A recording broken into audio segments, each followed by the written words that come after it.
I want to talk to you about the acceptance speech of the team behind No Other Land. They used this acceptance speech to vilify Israel, and a crowd of Hollywood elites, of course, cheered. Take a listen to this. Always fearing settlers' violence, home demolitions, and forest spill displacements that my community, Masafir Yatta, is living and facing every day under the Israeli occupation. No other land reflect the harsh reality that we have been enduring for decades and still resist, as we call on the world to take serious actions to stop the injustice and to stop the ethnic cleansing of Palestinian people. Now, the speech went on to criticise the war in Gaza and blame not Hamas, but the United States. We live in a regime where I am free under civilian law, and Basil is under military laws that destroy his life and he cannot control. There is a different path, a political solution, without ethnic supremacy, with national rights for both of our people. And I have to say, as I am here, the foreign policy in this country is helping to block this path.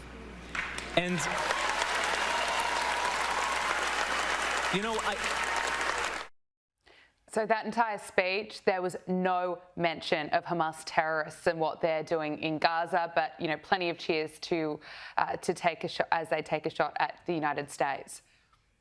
I mean, there is a noticeable decline in ratings for major award shows over the past decade. Specifically, politics has played a role in the decline of Oscar viewership, with some audiences feeling like the ceremony has become too focused on, there's your example, activism, rather than celebrating film. Also, I don't know if you're aware of this, but the Academy has made changes to increase diversity, like new inclusion requirements for Best Picture eligibility, which some critics argue prioritizes politics over artistic merit.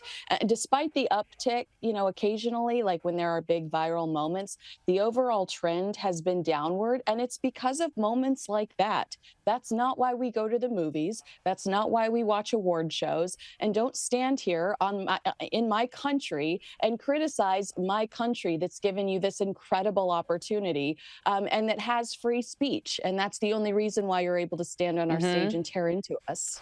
Well said. On a lighter note, the Kardashians, well, their names have been brought up again. There's speculation that Kylie Jenner served as Timothée Chalamet's bad luck charm. Social media users are putting his Oscars loss down to the infamous Kardashian curse. Can you explain this one to us? I mean, have you not seen it for yourself? I mean, what man that marries or dates a Kardashian goes on to have any sort of professional success whatsoever? Like, you know, thoughts and prayers to Kanye West.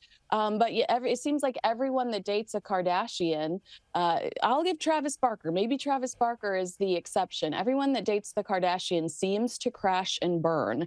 And fans are speculating that the reason this was not Timothy's big night is because of who was on his arm. Okay, I'm going to have to get up to date on that trend. But let's look at what's been happening here in Australia, because Green Day's Billie Joe Armstrong, he's performed in Melbourne, and he used his performance as a chance to make a political statement and belt out a message to Donald Trump and Elon Musk. Elon Musk to shut the up. Don't you want Donald Trump to shut the up? Kinsey, I'm sure that's what everyone who forked out to get tickets was really hoping to hear. No, not him perform his music, but to hear him make political statements. You know, it's tough when you're no longer culturally relevant.